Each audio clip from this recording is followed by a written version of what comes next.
नमस्कार शेतकरी मित्रांनो.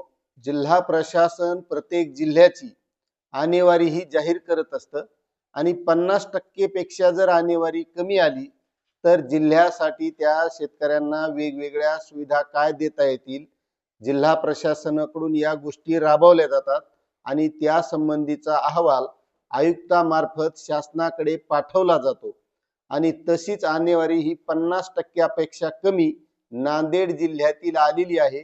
आता कोणत्या तालुक्यामध्ये किती आलेली आहे याबद्दलची आपण सविस्तर माहिती बघणार आहोत.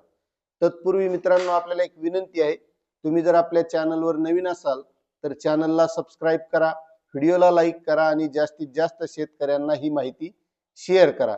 तर शेतकरी मित्रांनो, 31 डिसेंबरला शासनानं ही अंतिम आणेवारी जाहीर केली आहे आणि सर्वसाधारण जी आणेवारी असती ती या अगोदरच 15 डिसेंबरला त्यांनी जाहीर केली होती.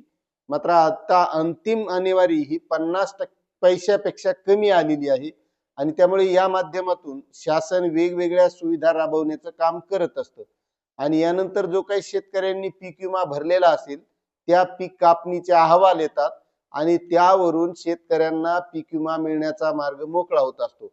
आता त्यामध्ये कोणकोणत्या मंडळामध्ये किती टक्के उत्पादन कमी झालंय यावरून तितके टक्के पीक विमा देण्याचं काम या पीक विमा कंपनी मार्फत करण्यात येत असतं. आता त्यामध्ये काही जिल्ह्यामध्ये जे काही पीक कापणीचे अहवाल आले त्यावर या पीक विमा कंपन्यांनी आक्षेप सुद्धा घेतलेले आहेत.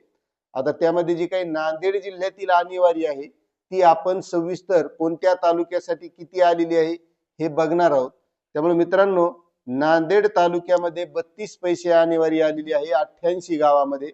अर्धापूर तालुक्यामध्ये 37 पैसे आणेवारी आलेली आहे 66 गावामध्ये. कंधार तालुक्यामध्ये 32 पैसे आणेवारी आलेली आहे 126 गावामध्ये. लोहा तालुक्यामध्ये 32 पैसे आणेवारी आलेली आहे 126 गावामध्ये. भोकर तालुक्यामध्ये 32.36 पैसे आणेवारी आलेली आहे 79 गावामध्ये आणि मुदखेड तालुक्यामध्ये 32.33 पैसे आणेवारी आलेली आहे 55 गावामध्ये. हदगाव तालुक्यामध्ये 34 पैसे आणेवारी आलेली आहे 137 गावामध्ये. हिमायतनगर तालुक्यामध्ये 37 पैसे आणेवारी आलेली आहे 64 गावामध्ये. किनवट तालुक्यामध्ये 37 पैसे आणेवारी आलेली आहे 191 गावामध्ये.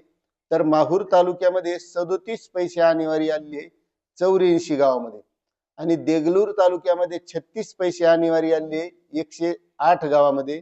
मुदखेड तालुक्यामध्ये 32 पैसे आणेवारी आलेली आहे 135 गावामध्ये.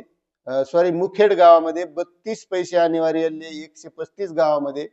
बिलोली तालुक्यामध्ये 35 पैसे आणेवारी आलेली आहे 92 गावामध्ये. तर नायगाव तालुक्यामध्ये 32 पैसे आणेवारी आलेली आहे 89 गावामध्ये. धर्माबाद तालुक्यामध्ये 31 पैसेच आणेवारी आलेली आहे 56 गावामध्ये. तर उमरी तालुक्यामध्ये 35 पैसे आणेवारी आलेली आहे 63 गावामध्ये.